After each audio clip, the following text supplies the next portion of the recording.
The patrol had been quiet and routine for the past 12 hours. Captain Henry Wattros stood on the bridge of the UES Cerberus, arms crossed, eyes fixed on the holographic map of their sector. The ship's AI tracked the usual flow of interstellar traffic: freighters, diplomatic envoys, and independent traders, all moving through designated lanes under the watchful eye of the United Earth Defense Fleet. Predictable, unchanging, until it wasn't. "Sir," Lieutenant Kim Carbonell called from the sensor station, her tone crisp with urgency. "We've got an unknown vessel moving off route, 20,000 clicks from trade lane Theta 7. Wattros turned. "Type? Medium-haul freighter, old Corellian model. No registered flight plan, no response to automated pings." A freighter drifting off course wasn't necessarily a red flag, but something about the pattern felt wrong. Most traders stuck to the designated corridors unless they were smuggling or trying to avoid customs, and smugglers usually had the sense to keep their heads down, not meander into a military patrol zone. Wattros straightened. "Helm, bring us into visual range. Keep it quiet." The Cerberus's engines rumbled softly as the ship adjusted its trajectory. Tactical overlays lit up on the main display, feeding real-time telemetry as they closed the distance. The unknown vessel was moving sluggishly, as if hesitating. "Still no response?" Wattros asked. Carbonell shook her head. "They're ignoring us, or pretending to." "Get a boarding team ready," Wattros ordered. "I want a full inspection." Within minutes, the ship's hangar was a flurry of movement. Marines suited up, weapons checked, comms tested. Wattros watched from the observation deck as Commander Douglas Furlan, a veteran of more combat deployments than he cared to count, ran final checks on his team. Furlan stepped onto the drop shuttle last, slapping the release on the bulkhead door.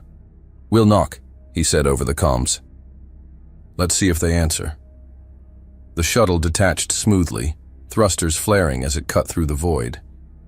The freighter loomed ahead, old, battle-scarred, its hull patched in places where energy bolts had clearly struck at some point. It had seen combat. As the shuttle closed in, the freighter's engines suddenly flared to life. "They're running," Carbonell barked. "Power spike. Charging their FTL." Wattros was already moving. "Shut them down." The Cerberus fired a timed graviton pulse. The shockwave rippled through space, collapsing the FTL field before it could fully form. The freighter bucked violently, its engines sputtering out. "Target disabled," Carbonell confirmed. "They're dead in the water." "Board them," Wattros ordered. The shuttle latched onto the hull of the crippled freighter, its docking clamps hissing as they secured the airlock. The Marines moved fast, entering the ship in a flawless, coordinated maneuver. Inside, the ship was a mess. Dim lighting, the air thick with the stench of sweat, rust, and something worse. The corridors were narrow, lined with exposed piping and makeshift barricades. It wasn't a freighter. It was a prison. Furlan's voice came through the comms, low and tense. "Captain, you're going to want to see this." Wattros didn't wait. Within minutes, he was stepping into the ship, flanked by 2 armed Marines. The moment he saw the interior, his stomach turned. Rows of makeshift cells lined the cargo hold, packed with gaunt figures from countless species. The prisoners huddled in rusted cages, the air thick with the stench of confinement. Some barely reacted as the Marines entered, too drained to react. Others flinched, their bodies instinctively recoiling. Wattros stepped deeper into the hold, his pace slowing as the full scope of the horror sank in. His stomach twisted, but he kept moving. His jaw clenched when he locked eyes with a Corellian, skeletal and trembling, its gaze pleading, yet resigned. The Corellian's translucent skin barely clung to its frame, revealing the dark veins that pulsed sluggishly beneath.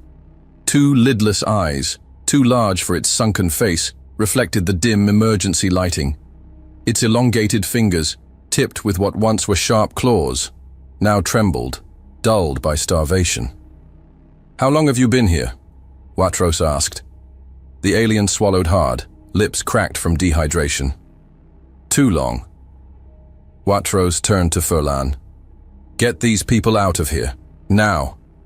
The Marines moved quickly, cutting through cell locks and guiding the prisoners toward the docking bay. Some were too weak to walk. Medics were already moving to stabilize them. A deep, mechanical groan reverberated through the ship the moment the Marines breached the corridor leading to the control station. "They're sealing us in," one of the Marines snapped. Furlan didn't slow. He motioned toward Sergeant Weiss, who was already priming breaching charges. A sharp crackle erupted over the comms, alien voices barking frantic orders. Then the ship jolted. The lights flickered, replaced by the eerie red glow of emergency luminescence. "They just vented atmosphere in sections 3 and 4, Carbonell reported. "They're trying to kill us or slow us down. Either way, they're not going quietly." "Then we return the favor," Furlan growled. With a controlled detonation, the breaching charge blasted the corridor open. The Marines surged forward, weapons raised, cutting through the smoke. The first shots came from behind cover, short, desperate bursts of plasma fire. The Net's crew wasn't a military force, but they fought like cornered predators. One of the pirates lunged at a Marine, a jagged blade in hand. The soldier sidestepped, driving the butt of his rifle into the alien's skull, dropping him instantly. Another rushed toward the control panel, fingers scrambling over the console. "Stop him!" Furlan barked. Before the pirate could finish his command, a single round punched through his chest. The alien crumpled against the controls, its segmented insectoid limbs twitching as a thick, dark ichor seeped from the wound. Its second pair of smaller vestigial arms spasmed before curling inward, the last desperate reflex of a species not accustomed to dying so easily. Then, it went still. With their last line of resistance shattered, the remaining crew dropped their weapons, some pressing their hands together in desperate surrender. One, still on his knees, spat at the floor, his lips curled in a sneer, if it could even be called lips.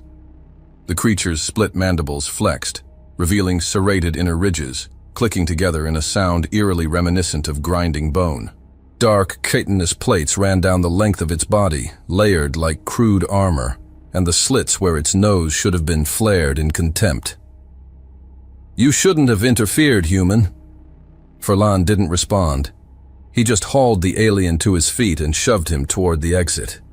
"Captain," Carbonell's voice crackled over the comms. "You need to see this." Watrous strode to the ship's bridge. Carbonell stood over the command console, a data slate in hand. "Manifest logs," she said, handing it to him. Watrous scanned the files, his expression darkening with each line. The cargo lists, the destinations, the sheer scale of the operation. "This isn't an isolated case," he muttered. "They've been running this route for months." Carbonell nodded. "And there's more. Some of the prisoners told us they were taken from colony outposts. We're not talking about isolated kidnappings. Whole settlements have vanished." Watrous' grip tightened on the slate. Enough. He turned back to the prisoners, now being escorted into the Cerberus's hangar bay. They weren't just cargo. They were proof. "Patch me through to UED command," he ordered. "Now." The transmission went live, Admiral Lance Segal appearing on the bridge's main display. His expression hardened as Watrous relayed what they had found. "This isn't just some backwater crime ring," Watrous finished. "This is organized, coordinated, and it's happening on our watch." Segal exhaled slowly, his gaze hardening. "We need to take this to the Council." Watrous held his breath. "And if they refuse to act?" Segal stared at the screen for a long second, then spoke, his voice steady, firm. "Then we will." Captain Henry Watrous stood rigid, arms crossed, as the transmission line to UED command closed. The words of Admiral Segal still echoed in his mind. "We need to take this to the Council." He clenched his fists, tension radiating through his stance. A formal approach, a diplomatic request. He knew how this would go. The prisoners, now under medical supervision in the ship's lower decks, had yet to speak in full detail, but the fragmented accounts were enough. Some had been taken from isolated colonies. Others had been bought and sold like livestock, and there were hundreds of them. That was what twisted in his gut. This wasn't the work of a rogue operation. This was systematic. "Captain," Carbonell's voice pulled him from his thoughts. "We just finished analyzing the freighter's database. It's not just a freighter, Captain. It's a supply chain." Watros exhaled slowly. "Go on."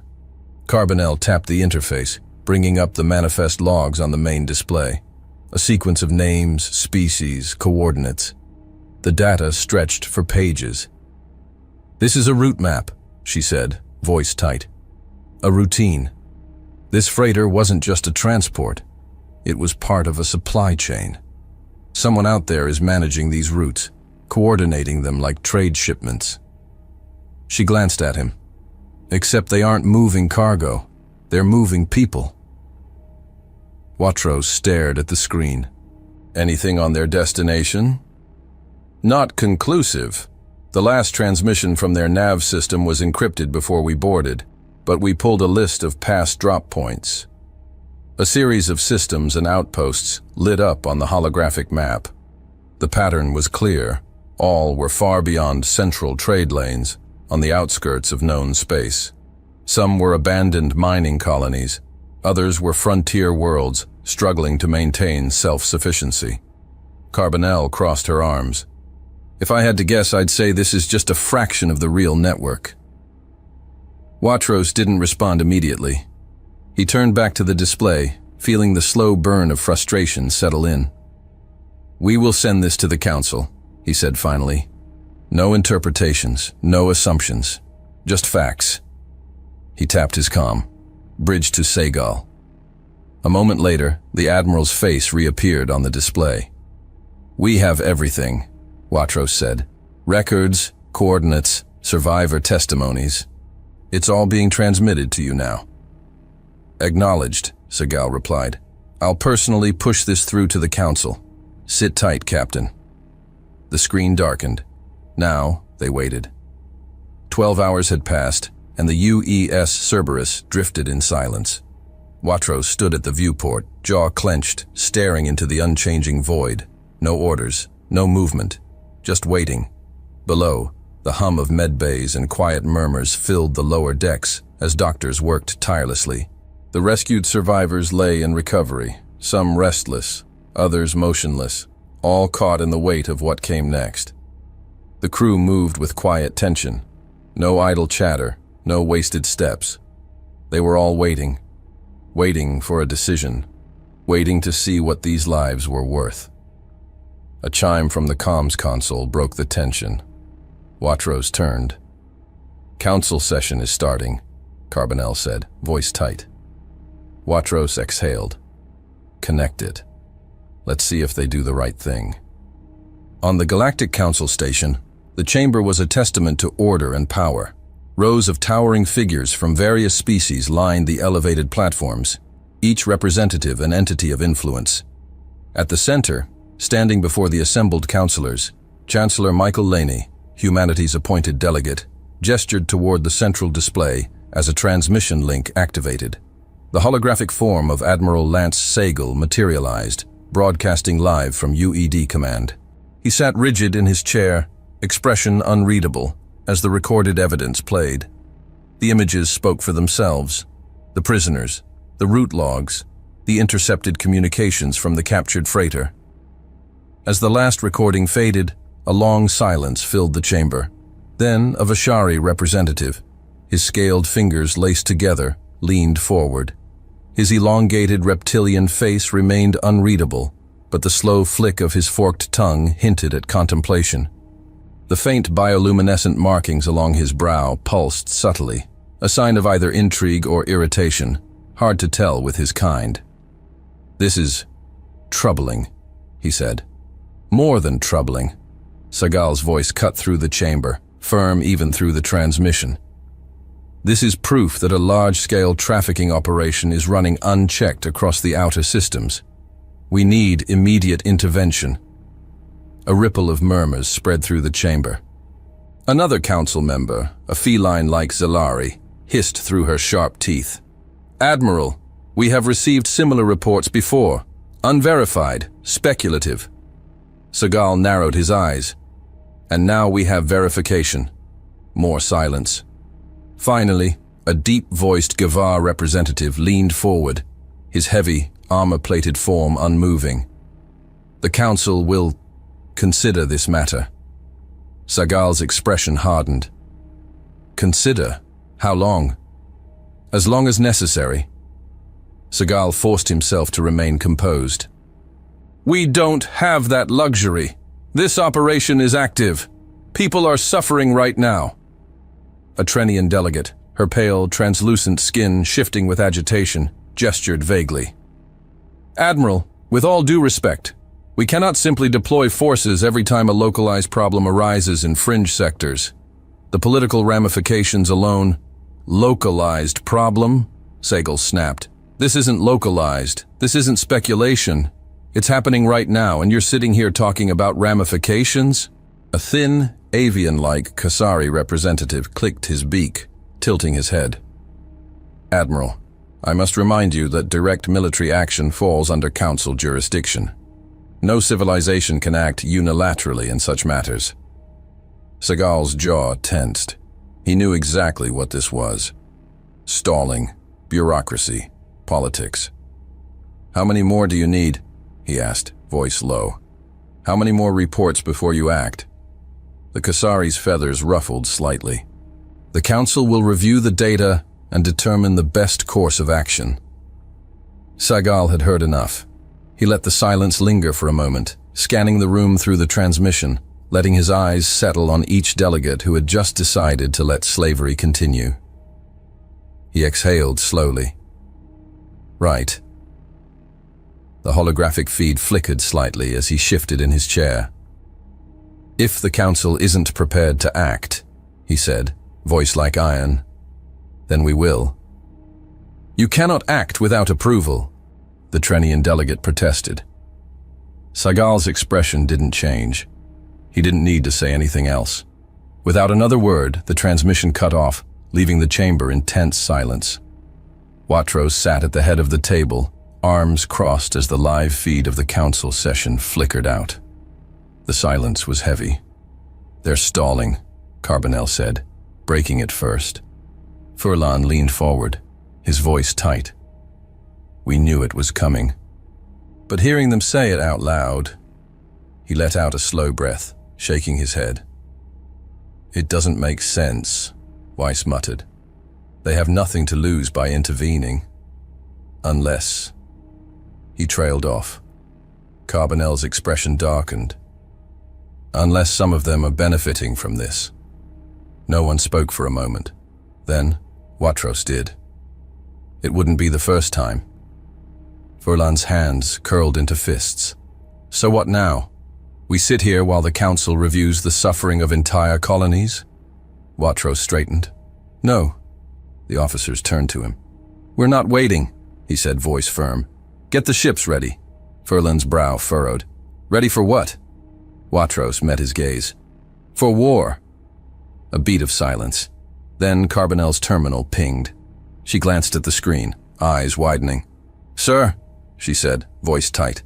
We just received a new transmission. Watros turned to her. From who? Carbonell hesitated. From a fringe colony, an outpost in the Vanar system.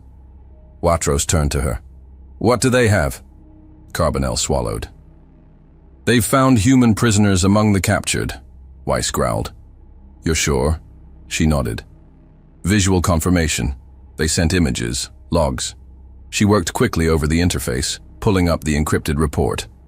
The holo display flickered, and then a grainy image appeared, a holding cell. Emaciated figures huddled together in the dim lighting. Among them, distinct human faces, gaunt, bruised, but unmistakably human. Weiss cursed under his breath. Furlan clenched his fists. Watros's jaw locked. How many? At least 24 identified so far. Likely more. They're being moved between colonies, same as the others. Carbonell exhaled. Sir, some of them were taken from registered UED outposts. These aren't civilians who wandered off course. These are our people. The weight of it hit like a hammer. The net wasn't just preying on alien fringe colonies. They were taking humans. Furlan broke the silence. This only confirms it. We're at war. Watros didn't hesitate. Send it to UED Command, now. Aboard the UED Command Center, Admiral Lance Sagal stood rigid in his private briefing room, arms folded as he stared at the incoming transmission from the UES Cerberus. The moment the call connected, Captain Watros's face filled the display, his expression unreadable, but his eyes carried the weight of what he had just uncovered. "Captain," Sagal greeted, his voice even. "Report." Watros wasted no time. "Sir, we've received confirmation from a fringe colony in the Vanar system. Human prisoners have been found among the captured. Not civilians lost in deep space, registered UED personnel." Sagal didn't blink. "Send me everything." Carbonell transmitted the data immediately. Sagal's display flickered as the files came through. He scanned the images, stopping as his gaze locked on bruised human faces, barely recognizable in the shadowed confines of alien slave cells. He inhaled slowly to suppress the burning rage in his chest. Watros broke the silence. "Sir, what are our orders?" Sagal exhaled sharply, his jaw tight as steel. "Hold position. Get your ship and your people ready." His eyes darkened. "Enough talk. It's time to move." The transmission cut. Watros sat back, shoulders tense, as the weight of inevitability settled over the bridge. Whatever hesitation may have existed before was now gone. The UED was going to war. Sagal turned away from the display and opened a secure communication line to Chancellor Michael Lena aboard the Galactic Council station. The Chancellor's image materialized, his brow furrowed. "Admiral, I assume this is urgent." Sagal didn't bother with pleasantries. "We've confirmed human prisoners among the captured. We have the evidence." Lena's face barely shifted, but Sagal saw it, the flicker of understanding in his eyes. Sagal's voice was calm, but firm. "We cannot wait for the Council to deliberate any longer. We cannot trust them to act." A heavy pause. Then Sagal straightened, his voice like cold iron. "We cannot wait anymore. This has left their hands. This is our problem now." The transmission ended. Lena didn't argue. He didn't try to dissuade him, because he knew. There was nothing to say.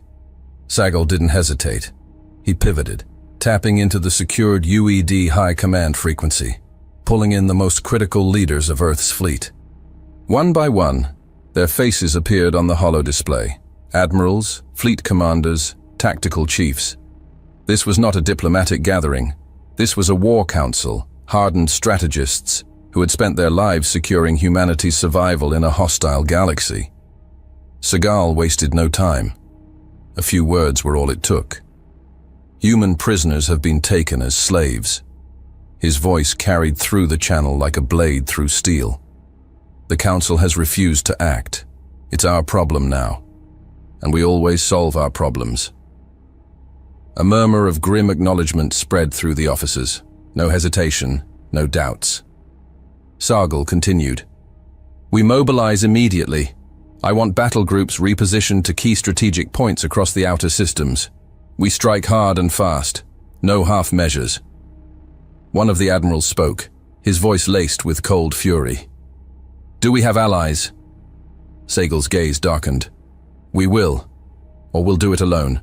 Without another word, he tapped another control, opening encrypted channels to select alien factions, civilizations who had been watching from the sidelines, suffering under the same neglect from the Council, but lacking the strength to oppose it alone. The messages were simple, private, direct. "We know you've suffered losses. We know the Council has abandoned you. Stand with us, fight with us, and we will end this together." Sagal turned back to his officers, his gaze sharp. "This isn't a police action. It's not containment. This is eradication. We will finish this." His tone was firm, leaving no room for doubt. "You have your orders. We move within the next cycle." The feed cut. The war had begun. The response came faster than expected. Within hours of the UED's encrypted outreach, transmissions from multiple species confirmed their participation in the assault. The Vashari coalition, long known for their neutrality, sent a terse but unmistakable response. We will fight. The Talari Compact, a nomadic race of starfarers who had suffered under the net's raids for decades, pledged a fleet of fast attack vessels. The Drakari warlords, infamous for their distrust of centralized power, sent only a short message. We remember those taken. We will be there. One by one, names that had never stood together on a battlefield aligned. At UED command, Admiral Lance Sagal observed the incoming confirmations. There was no triumph, only necessity. He turned to his officers. We hold a war council in 1 hour, he said. Get me every fleet leader who has answered the call. We move fast. The moment the first allies responded, UED intelligence began exchanging data, trade manifests, intercepted transmissions, navigational patterns. Within hours, the truth became undeniable. The net had never been in hiding. It had thrived in plain sight, shielded by the Council's apathy. Sifting through reports, analysts triangulated the enemy's core stronghold with unsettling ease.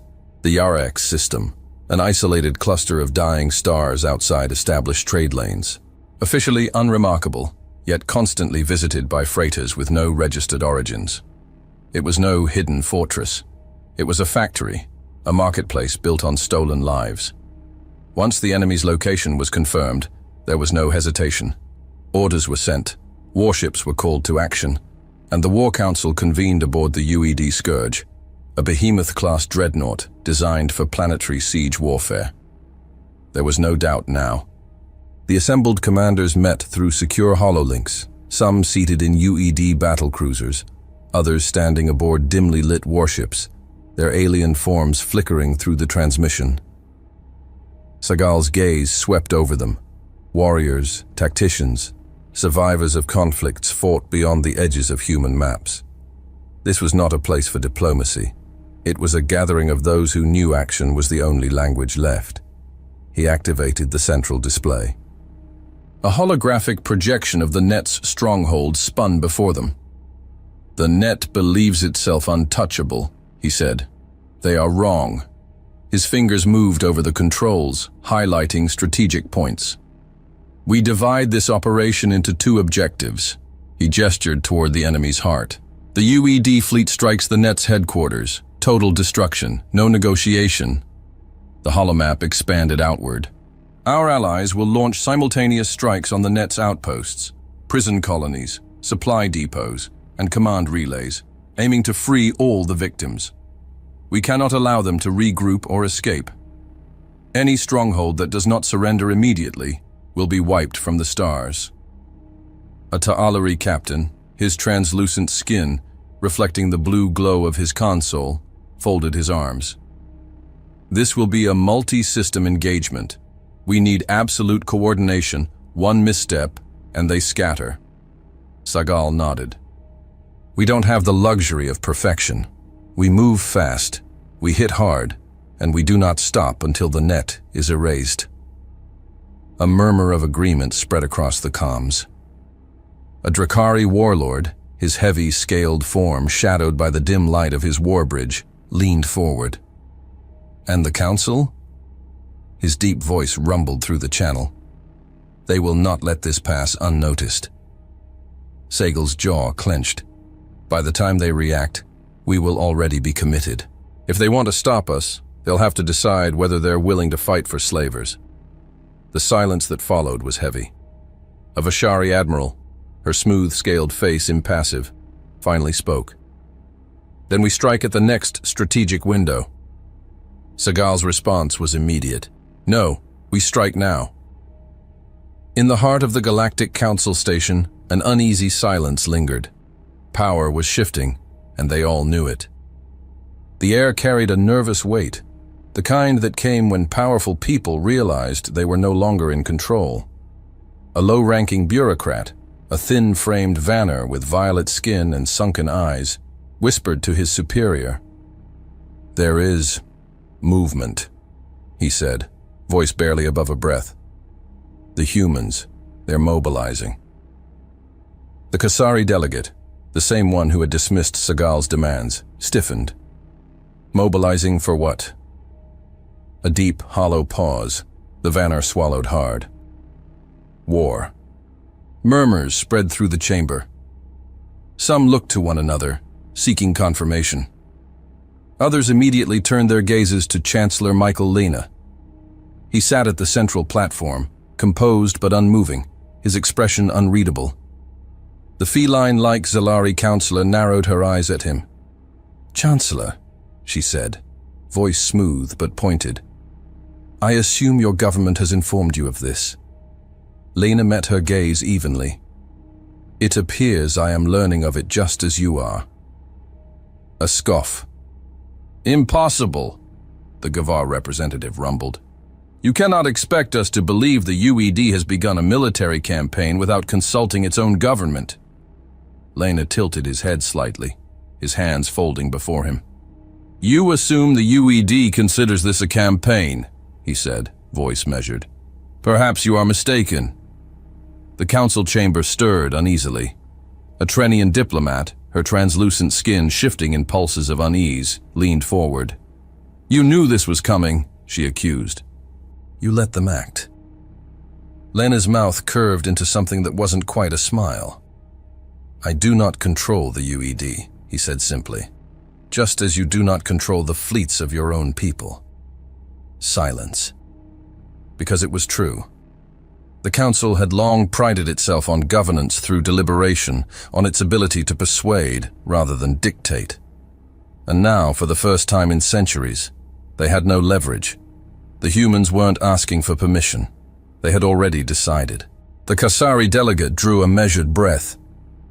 "Then tell us, Chancellor," he said, feathers ruffling slightly. "Do you support this?" Lena's gaze swept over the chamber, taking in the shifting expressions, the uncertainty, the flickers of unspoken calculations. And then finally he spoke. "As a representative of humanity, I will say this." His voice was steady, resolute. "The UED does not start fights." His expression hardened. "But we end them." No one spoke after that. Back to the war room, within hours of the War Council, the largest UED fleet ever assembled outside of Seoul had begun moving toward the Yara X system. Coordinated through secured FTL relays, battle groups repositioned across the outer colonies, assembling at pre-designated jump points. Admiral Lance Sagal had chosen to lead the attack personally aboard the UED space battleship Scourge. The fleet under his command was a hammer meant to break the net in one decisive strike. Fleets from their alien allies had also begun their own synchronized assaults, hitting supply routes, intercepting trafficker ships, and disrupting every logistical artery the net had relied on. The operation had already begun. Now, it was time to finish it. Seagal's fleet reached the final approach. The Yarax system lay ahead, its central star a dying ember, surrounded by drifting debris and a collection of moons. And there, in the distance, was their target. A massive orbital station, bristling with defense platforms and surrounded by what should have been a disorganized flotilla of scavenger ships and repurposed freighters. It should have been an easy assault. Seagal stood on the Scourge's bridge, hands clasped behind his back, watching as UED warships slipped into attack formation. The first wave of fighters launched, sweeping forward to engage. Aboard the UED, Cerberus, Captain Watros's voice came over the fleet-wide comm. "Enemy response is slower than expected. They're scrambling their defenses." Sagal's brow furrowed. It was too easy. "Maintain formation," he ordered. "Prepare for primary bombard." The trap snapped shut. From the far side of Yarax's second moon, ships burst from the shadows, dozens of them, emerging in a coordinated wave. Not salvaged freighters, not disorganized pirates, warships. Heavy cruisers, sleek interceptors, and dreadnoughts painted in the deep crimson sigil of the net. They had been waiting. The moment UED forces entered the kill zone, every hidden weapons platform came online. The system lit up with weapons fire. Energy lances tore through the formation. Kinetic rounds shredded fighter squadrons before they could react. Incoming fire! The Cerberus rocked violently as ionized flak rounds detonated mid-space, disabling shields on 3 frontline destroyers before they could even return fire. On the Scourge, Seagal's grip tightened. His eyes flicked to the tactical displays, watching as enemy formations moved with ruthless coordination. They hadn't underestimated the net. They had underestimated how far their influence reached. Someone had warned them. "All ships, evasive!" Seagal barked. The UED fleet scrambled, breaking formation, but it was too late for many. A Vanguard-class cruiser, the UED Judicator, took a direct hit to its bridge, its core detonating in a fiery explosion that sent debris scattering across the battlefield.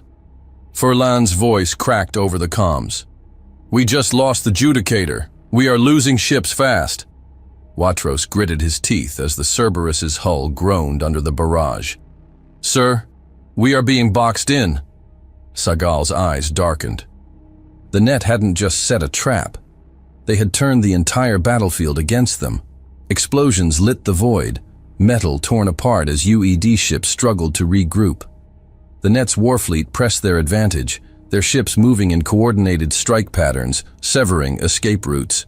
5th and 6th battle groups have lost formation. "Enemy flanking from Vector 7.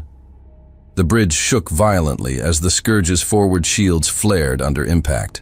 Seagal braced against the holotable as displays flickered under the strain. "Full fleet-wide combat formation. Focus fire on their command ships." Missiles streaked across the void, colliding with net battleships, but their shielding was stronger than expected. They had military-grade tech. Another piece of the puzzle slotted into place. This wasn't just a crime syndicate. It was a military force. A voice cut through the chaos, a woman's voice, gritted with determination. "This is Commander Tessa Vale of the UED Valkyrie. Forward shields at 12%. We won't hold much longer." Seagal recognized the name, one of their best. "Hold your ground, Commander." His voice was firm. "Help is coming." She didn't ask how. She just kept fighting. The battle had shifted into brutal close-quarters combat. Destroyers weaved between debris, exchanging brutal broadsides, hulls ripping open to the void. The UED, Remnant, a midline battleship, took a direct hit to its lateral thrusters, sending it into an uncontrolled drift. Its hull scraped against an enemy cruiser, triggering emergency collision alarms on both vessels. Structural damage rippled across the impact site, but neither ship was completely disabled. The Remnant fired maneuvering thrusters, breaking free before sustaining further damage. The Cerberus, leading one of the last coordinated wings, dove low beneath a net battleship, releasing a full spread of torpedoes. Point defense systems intercepted half, but the remaining warheads pierced through the weakened shields, detonating along the aft plating and sending a chain reaction of secondary explosions rippling through the enemy vessel's hull. The net's cruiser buckled, its shields flickering out. But another took its place instantly. Seagal's expression hardened. He had seen impossible odds before, but not like this. They have numbers, more than us, too many. It was becoming clear. They couldn't win this fight by conventional means. "Captain Watros, Commander Vale, rally your squadrons. We're holding this line." "Sir, for how long?" Vale's voice crackled through static. Seagal didn't hesitate. "As long as it takes." The UED space battleship Scourge blazed through the void, its cannons unleashing their final salvos despite the heat searing through their barrels. Shields flickered, their integrity crumbling with every brutal impact. The hull groaned under the relentless assault, but still, it stood, a fortress of steel, defiance, and sheer human will. The UED is holding, but barely. The net's dreadnoughts and battlecruisers advanced with relentless momentum, their formations tightening like a noose. The UED had inflicted damage, destroyed ships, but the net's sheer numbers and prepared defenses were taking their toll. A burst of static crackled through the comms, followed by Commander Tessa Vale's strained voice. Shields at 7%. We're barely keeping it together. Seagal's brow furrowed. They needed time. He turned to his comms officer. Broadcast on all human frequencies. Open transmission. The officer hesitated for half a second, then nodded. Channel open, sir. Seagal stepped forward, his voice calm but weighted with urgency. To all human forces receiving this transmission, this is Admiral Lance Seagal of the United Earth Defense. We are engaged in heavy combat in the Yariak system. The Net, a slavery coalition who chained some of our brothers and sisters, and thousands of civilians of other species, was waiting for us. We are outnumbered. We are surrounded. The battle outside raged on, but Seagal kept his tone measured. This fight is bigger than us. This isn't just about the UED. It's about what kind of galaxy we live in. If we fall here, they won't stop. They will keep taking, keep enslaving, keep profiting off those too weak to fight back. He took a breath. We will not break, but we need you. To every UED captain, to every ship that still calls itself human, this is our line. We hold here, or we fall together. Any ship that can make the jump, get here now. The transmission cut. There was nothing more to say. Now, it was up to whoever was out there. Then, in a matter of seconds, the console flickered with incoming transmissions, one after another. Sir, here is Captain Paul Aucoin of the Giant Sir. We're coming. Here is Captain Diana Santoro of the Marduk. Wait for us, sir. We will be there. More voices followed, one after another. The battle wasn't over. Not yet. And not the way the Net wanted. Inside the UED Cerberus, Captain Henry Watros watched the incoming firestorm rain down against their shields. The battle had become a brutal war of attrition, with the Net's fleet pressing closer every second. Carbonell turned to him, face pale but steady. Sir, we just picked up multiple FTL jumps, human signatures. They're coming. Watros didn't react. His grip tightened on the armrest. How long? Carbonell's voice was quieter this time. 30 minutes. A silence stretched through the bridge. Weiss exhaled, his voice heavy. Sir, I don't think we have 10. Watros looked around the bridge, faces coated in sweat, exhaustion setting in. He could see it in their eyes. They knew the reality of the situation. He exhaled slowly, voice calm as iron. We will hold the line. We will hold as long as it takes. We're not dying here. They are. The crew straightened. There was no hesitation. Aye, Captain. The battle raged on. Captain, their flank is shifting. Watros didn't hesitate. Redirect all railgun fire to disrupt their right wing. Across the battlefield, the UED's battered warships fought smarter, not harder. The Cerberus and its escorts weaved through the Net's formation, hitting critical subsystems instead of aiming for raw destruction. Small fighter wings broke off into unpredictable attack patterns, throwing off enemy targeting systems. Damaged UED cruisers fired missile barrages while retreating into friendly lines, forcing the Net to waste shots on already disabled ships. Aboard the Scourge, Seagal watched as their fleet refused to break, despite the overwhelming odds. It wasn't perfect, it wasn't clean, but they were stalling the enemy, making every second count. He turned to his tactical officer. Deploy decoy flares along Grid 9. Make them think we're repositioning our rear guard. Force them to adjust. Aye, sir. Then came the moment they had feared since the battle began. Sir! The Scourge's shield generators are overloading! Seagal gritted his teeth. Reroute power from non-essential systems! Already at max reroute! Shields failing! Before Seagal could respond, the forward shields collapsed. Within seconds, enemy fire ripped through the ship's armor, tearing into the lower decks.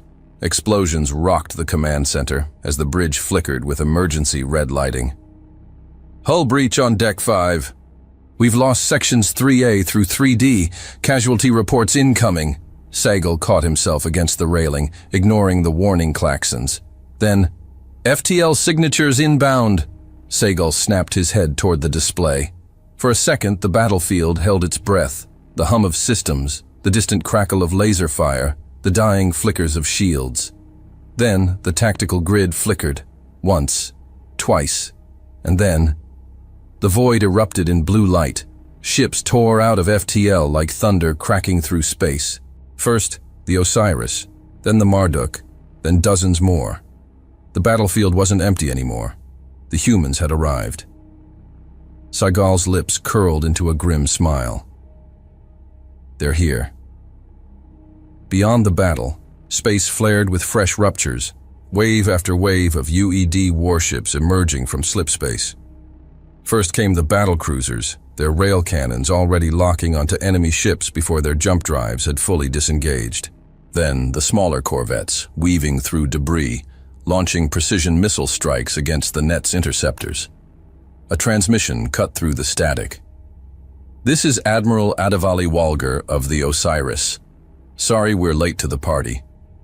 Seagull wiped blood from his forehead and grinned. "Just in time, Admiral. Just in time." Across the battlefield, net commanders froze. Their calculated slaughter had just turned into a desperate retreat. Tactical grids flickered with a horror they couldn't yet admit. The human fleet was larger than they had anticipated. Far larger. For the first time since the battle began, they were the ones trapped. The Scourge's hull still burned, scars of battle etched deep into its armor. Smoke leaked from fractured decks, metal groaning under relentless strain. But now, the UED was no longer fighting to survive. They were fighting to win. FTL ruptures still flickered in the void as more reinforcements emerged, flooding the war zone with fresh ships and firepower. What had begun as a desperate resistance was now a full-scale counteroffensive. The momentum had shifted irreversibly. Seagull's tactical display was alive with movement. UED formations consolidated as the net's once coordinated assault crumbled under relentless pressure. The enemy had fought with cunning and preparation, but now they were reacting, breaking, failing. "All ships, advance. Do not let them regroup." His command cut through the fleet-wide comms like a bolt of lightning. The UED responded with precision honed through years of war. The Osiris led the charge, its forward rail batteries firing at full charge, tearing through a net battlecruiser's shields before a coordinated torpedo barrage ripped it apart in a chain reaction. The Marduk, flanking in perfect sync with the Giant, carved into enemy lines, their destroyers shattering formations with ruthless efficiency. The net's fleet was breaking. Some ships tried to hold their ground. Others attempted to flee, but there was no escape. "Sir, their fleet is fragmenting." Watros's voice came through the comms, sharp with understanding. On the net's command channel, intercepted transmissions turned frantic. Overlapping orders, voices cracking under pressure. "Hold formation! Do not break! We're being flanked! We need retreat vectors now! Now!" It didn't matter. The tide had turned. "Then push harder, Captain! We're finishing this!" On the Cerberus, Carbonell's console flickered with an incoming transmission. Watros turned to her. "Put it through." A holographic image of a Vashari commander materialized.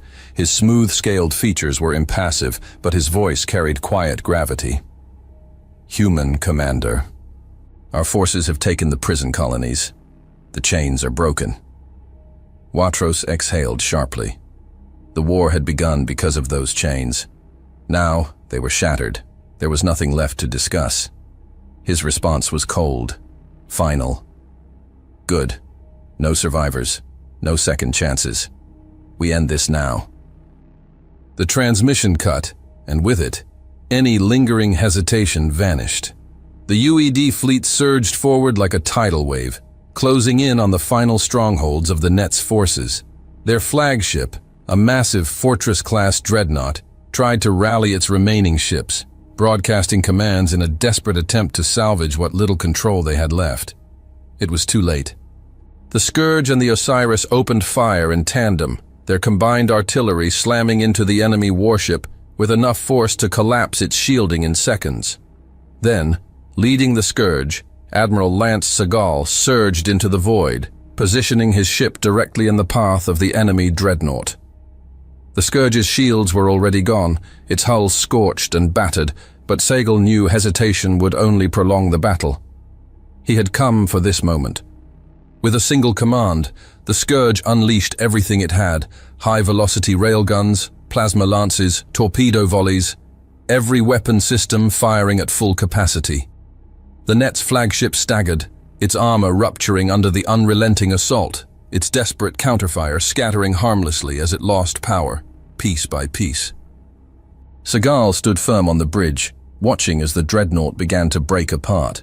Flames bursting from its decks, escape pods launching only to be caught in the blast radius of secondary explosions. He didn't move, didn't waver. This was what he came for.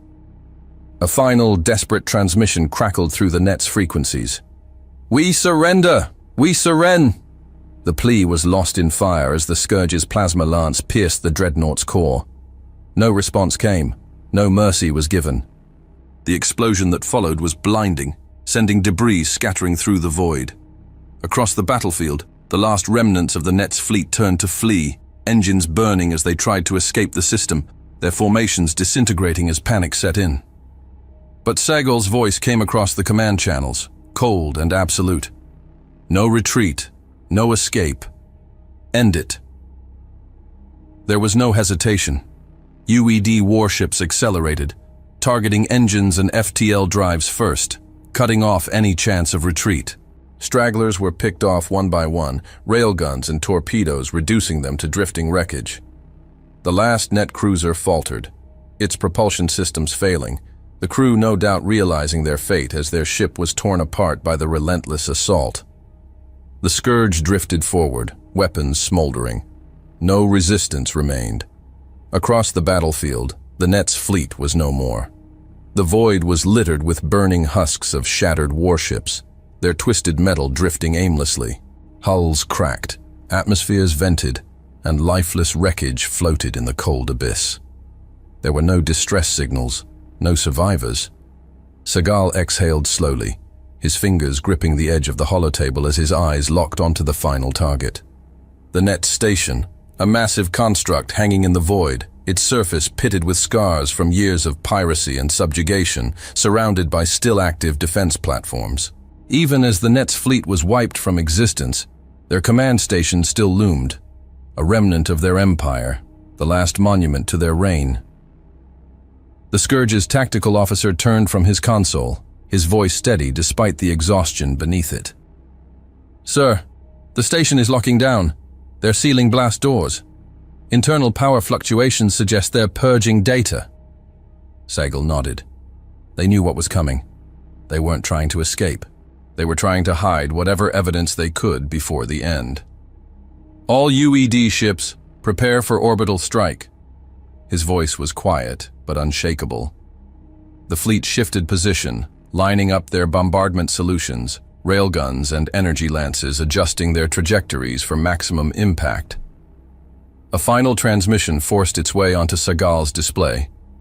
Static clawed through the signal, but the voice behind it remained defiant. "You think you've won?" A low, guttural chuckle crackled through the interference, weak but mocking.